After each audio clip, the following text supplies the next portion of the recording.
જલારામ બાપુ આપણો, આ વીરપુર વાળા બાપા.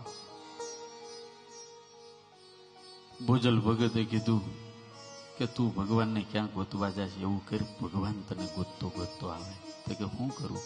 બધાને જમાડે તારે ત્યાં ભગવાન આવશે. વીરમાય માં તો એના કરતા વટી ગયા.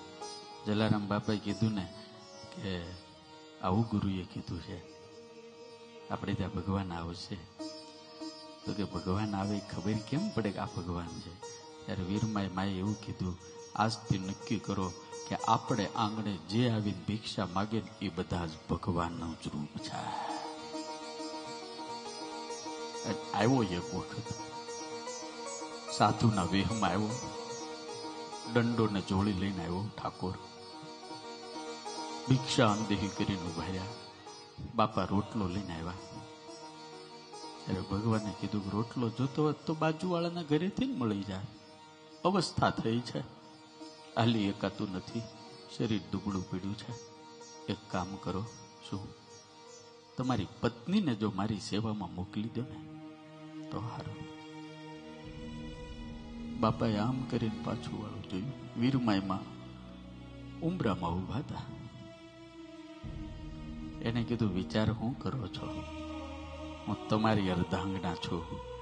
મારા પતિનો વ્રત ભંગ થાય ને એવું મારાથી કોઈ દાડો શક્ય જ નથી. આપી દો ને. આ કાઠિયાવાડ છે. ઈશ્વર એના ઘરે આવ્યો, જોડીને દંડો મૂકીને જતો રહ્યો ને. આ વાત જયારે હિમાલયમાં કોઈને ખબર પડી ત્યારે મોટા મોટા યોગીઓ, મોટા મોટા સિદ્ધો, મોટા મોટા વેદાંત આચાર્યો, એમાંથી એક કોઈ માથા ફેરેલો છે. અને એમ થયું કે આ જલો કોણ છે એવો ઓળે કે ભગવાનને એને ત્યાં આવવું પડ્યું. મારે એને શાસ્ત્રાર્થ કરવો છે. વેદાંત મોટું, યોગ મોટો કે તારો રોટલો મોટો? અહીંયા ઠેઠ વીરપુર આવ્યા હિમાલયમાંથી. અને બાપાને કહે જલાવે તો કે બોલો મહારાજ. પગે લાગ્યા, કારણ કે તો સંતોને બહુ માનતા હતા, સાધુના ભગત હતા. આવો પધારો બાપા, મારે શાસ્ત્રાર્થ કરવો.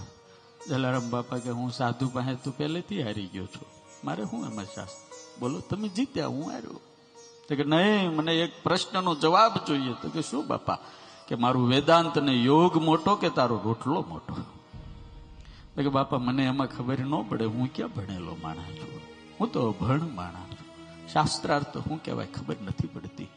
નહીં, મને જવાબ આપ, મારું વેદાંત મોટું કે તારો રોટલો મોટો?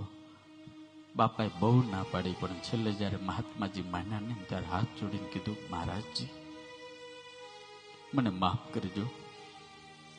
જો વેદાંત ને તમારો યોગ મોટો હોત ને તો મારે અહીંથી હિમાલય ધક્કો ખાવો પડે. રોટલો મોટો છે ને એટલે હિમાલયથી તમે વીરપુર સુધીનો ધક્કો ખાધો હોય. વૈકુંઠમાંથી ઓલો ધક્કો અહીંયા ખાય, વૈકુંઠમાંથી ધક્કો ખાધો એને. પરબ સતાધાર ને વીરપુર, સાળંગપુર ને બગદાણે એ હરિહર નો હાથ પડે ને એ રોટલો કાઠિયાવાડી જા. તમને ખબર સાળંગપુરમાં રોજ